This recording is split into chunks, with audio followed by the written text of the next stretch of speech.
किस तरीके से इस स्क्रिप्ट की जिसपे दिल्ली पुलिस अपना सो कॉल्ड इन्वेस्टिगेशन कर रही है वो पहले से लिख दी गई है और उसकी भी एक क्रोनोलॉजी है। मैंने सोचा नहीं था मैं इस बारे में बात करूंगा, लेकिन क्योंकि कवलप्रीत ने ये बात लेकर आए हैं तो ये क्रोनोलॉजी 7 मार्च से भी पहले की क्रोनोलॉजी है। मुझे याद है 2 या 3 मार्च को बीजेपी आईटी सेल के जो चीफ हैं अमित मालविया, उन्होंने मेरा एक वीडियो, जो मैंने एक स्पीच दिया था अमरावती में, जो तकरीबन 17 से 18 मिनट की स्पीच है, उस वीडियो में से 30-40 सेकंड उठा के उन्होंने अब ट्वीट किया था, जिसमें उन्होंने बताना चाहा था कि मैं लोगों को आह्वान कर रहा हूं कि जब डोनाल्ड ट्रंप हिंदुस्तान में आएंगे तो हम सड़कों पर आएंगे। वो 17 मिनट का स्पीच था। उन्होंने 30-40 सेकंड का एक छोटा सा क्लिप वायरल किया और पूरे दिन उसको, उनकी जो सोशल मीडिया में आईटी सेल है उसने उसको वायरल करने की कोशिश करी। उनके ट्वीट करने के तकरीबन 1 घंटे बाद मेन स्ट्रीम मीडिया ने उस पर, सारे चैनलों ने डिबेट किया, लेकिन किसी ने वो 17 मिनट की पूरी स्पीच दिखाने की जरूरी नहीं समझा।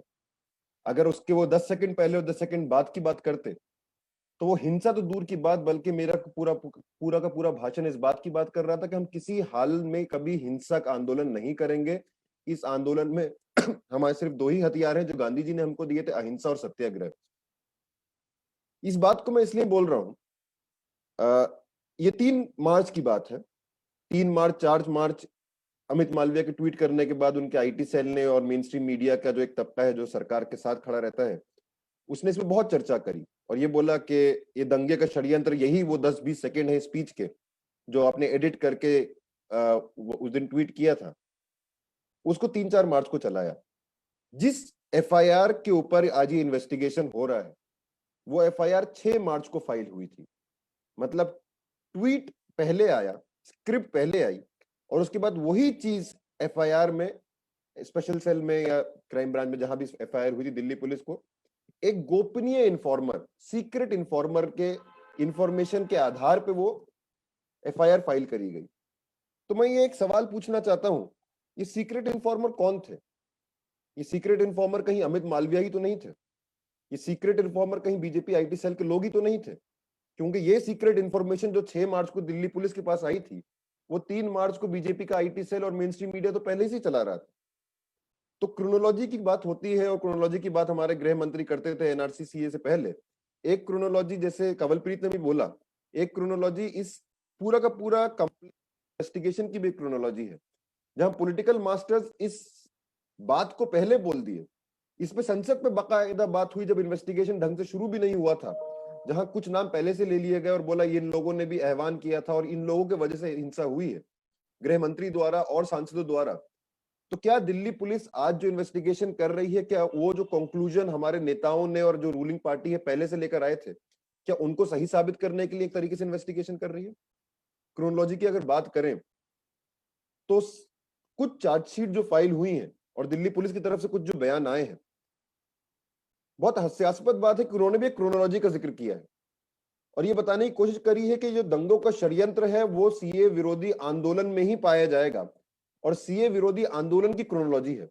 बाकायदा चार्जशीट में ये बताया गया कि 13 मार्च, 13 दिसंबर, 15 दिसंबर जामिया में हिंसा होती है, 16 दिसंबर शाहीन बाग आंदोलन शुरू होता है, जामिया कोऑर्डिनेशन कमेटी बनती है, उसके अगले एक हफ्ते बाद यहाँ आंदोलन शुरू होता है, उसके अगले महीने बाद इस यूनिवर्सिटी में आंदोलन शुरू होता है।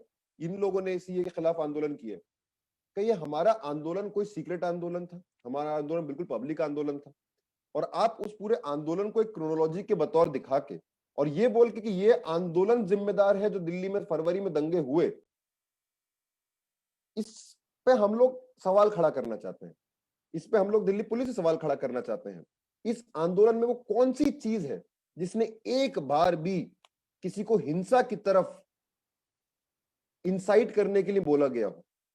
और अगर आप क्रोनोलॉजी की बात करते हैं इस दिसंबर से लेकर फरवरी तक की घटनाओं के बीच में, तो दिल्ली पुलिस से हम ये भी पूछना चाहते हैं कि उस बीच और बहुत सारी घटनाएं हुई और ऐसा क्यों है कि जब आप दिसंबर से लेकर फरवरी तक उन सारी घटनाओं को समराइज करते हैं तो कुछ घटनाएं गायब हो जाती हैं। मुझे याद है 20 दिसंबर का दिन था, दिल्ली में धारा 144 लगी हुई थी, मतलब 5 से अधिक लोग किसी भी विरोध प्रदर्शन के लिए गैदर नहीं हो सकते थे। उस 20 दिसंबर को धारा 144 का उल्लंघन करते हुए कनॉट प्लेस राजीव चौक पे कपिल मिश्रा और उनके साथी खुलेआम रैली निकालते हैं। जब हम कपिल मिश्रा की बात करते हैं तो ज्यादातर हम लोग 23 फरवरी को जो उन्होंने भाषण दिया उसकी बात करते हैं, लेकिन ऐसे भाषण वो 2 महीने से दे रहे हैं।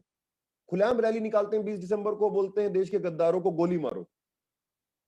हम दिल्ली पुलिस से पूछना चाहते हैं कि ये आपको नहीं लगता कि ये हिंसा भड़काने के जैसे भाषण है? क्या आपको ये जरूरी नहीं समझा कि धारा 144 का उल्लंघन किया हो, उन पे कोई मुकदमा किया जाए?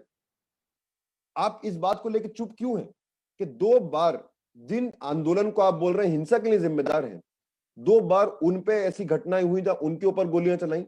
29 जनवरी को जामिया मिल्लिया इस्लामिया में गोली चली, 1 फरवरी को शाहीन बाग में गोली चली, और उसी के 2 दिन पहले 27 जनवरी को एक मंत्री ने खुलेआम बोला था गोली मारने के लिए, अनुराग ठाकुर ने। तो हम पूछना चाहते हैं कि आपकी जिम्मेदारी नहीं है, और ये क्या बहुत ज्यादा है कि अगर हम आपसे एक्सपेक्ट करें कि उस घटना का, जो 2 घटनाएं हुई 29 और 1 फरवरी को, 29 जनवरी को, और उससे 2 दिन पहले दिए गए बयान में कोई लिंक नहीं है? क्या ऐसा नहीं है कि मिनिस्टर के बयान से कोई प्रभावित हो सकता है? क्या ये एक्सपेक्ट करना कि आप इस एंगल को भी प्रोब करेंगे कि ये बहुत ज्यादा है एक्सपेक्ट करने के लिए? या फिर आप बताना चाहते हैं कि दिल्ली में 2 किस्म के कानून है? एक कानून है जो नेताओं के लिए, जो वीआईपी लोगों के लिए, जो सत्ता में बैठे, जो सत्ताधारी पक्ष है, उनके लिए एक सेट ऑफ रूल्स है, जहां अगर आप कुछ भी कर दें आपके खिलाफ कोई इंक्वायरी नहीं होगी, कोई इन्वेस्टिगेशन नहीं होगा। और दूसरा सेट ऑफ रूल्स है जहां अगर आपने कुछ किया भी नहीं तो आपके खिलाफ एविडेंस मैन्युफैक्चर करके आपको फंसाने की कोशिश करी जाएगी। क्या दिल्ली पुलिस 2 रूल्स को फॉलो करती है? हिंसा के दौरान कई सारी घटनाएं आई, मैं एक बात बोल के खत्म करूंगा।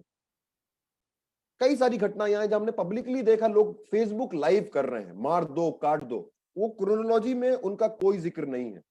मुझे नहीं पता कि उनके खिलाफ कोई आरोप भी दर्ज हुआ है या नहीं। ये बात तो स्पष्ट है कि उनकी कभी गिरफ्तारी नहीं हुई। एक रागिनी तिवारी बोल के फेसबुक लाइव किया था उन्होंने मौजपुर से, उनके खिलाफ क्या कार्रवाई करी है दिल्ली पुलिस ने? दिल्ली पुलिस को इस बात का जवाब देना चाहिए, इसका स्पष्टीकरण करना चाहिए। और आज हम पे आरोप लगा के ये उस दिनों जो घटना हुई उसके इतिहास को हमारी आंखों के सामने 6 महीने के भीतर पूरी तरीके से बदल देना चाहते हैं। हम लोग, मैं इतिहास का छात्र हूं, हमने पढ़ा कि इतिहास को बदला जाता है, इतिहास को तोड़ा मड़ोला जाता है, लेकिन नाइडली उस 200-300 साल पुराने इतिहास की बात करते हैं। हमारे सामने 6 महीने पहले जो घटनाएं हुई उसके इतिहास को बदला जा रहा है और उस पर ऑफिशियल मोहर लगाई जा रही है। उनकी कोशिश है ये सारे आरोप सीए आंदोलन में शामिल लोगों पे लगा के, कुछ लोगों को जेल में डाल के, बाकी लोगों के ऊपर आरोप लगा के, किसी के खिलाफ मीडिया में कुछ इंफॉर्मेशन लीक करके वो हमको डिफेंसिव कर देंगे। हम बार बार यही साबित करने में लग जाएंगे और हम पूरे टाइम यही बोलते रहेंगे हमने ऐसा कुछ नहीं किया, और जो असली घटनाएं हुई हैं उसके बारे में कोई चर्चा नहीं करेगा। मैं दिल्ली पुलिस से भी पूछना चाहता हूँ, मोहन नर्सिंग होम के अंदर एक घटना सामने आई थी जहां एक अस्पताल की छत पे एक मॉब चढ़ गया था, बंदूक लेके, बम लेके, वहां बम जमीन पे फेंक रहे थे, फायरिंग कर रहे थे। अभी जो आपने 3 चार्जशीट फाइल करी हैं, ऐसा क्यों है कि मोहन नर्सिंग होम के बारे में कोई जिक्र नहीं है? वो किसकी कॉन्स्पिरेसी थी? क्या आप बोलना चाहते हैं कि जो जामिया के आंदोलनकारी हैं वो मोहन नर्सिंग होम की कॉन्स्पिरेसी कर रहे थे? जो फैजान को मारा गया, पीटा गया, और वीडियो में है जहां पीट पीट के बोला जा रहा है कि तुम्हें आजादी चाहिए तो आजादी ले लो, फैजान की मौत हो गई, फैजान के 3 साथी और थे, उसकी कॉन्स्पिरेसी के जामिया और जेएनयू और बाकी शाहीन बाग के आंदोलनकारी कर रहे थे। एक 85 साल की महिला अकबरी, उसको जला दिया, जला के मार दिया, क्या उसकी कॉन्स्पिरेसी आंदोलनकारी कर रहे थे? आप असली कॉन्स्पिरेसी को छुपाना चाहते हैं, और ये इन्वेस्टिगेशन जो कॉन्स्पिरेसी का कर रहा है ये खुद एक कॉन्स्पिरेसी है कि सरकार की जो है, पहले भी हमने देखा है दंगों के केस में इंसाफ नहीं हुआ है, 84 में नहीं हुआ, 2002 में, लेकिन जैसे कंवलप्रीत ने बोला बिल्कुल सही बात है, इस बार तो वो एक कदम आगे जा रहे हैं। जो लोग असलियत में जिम्मेदार हैं दंगा भड़काने के लिए, उनको तो बचाया जा रहा है।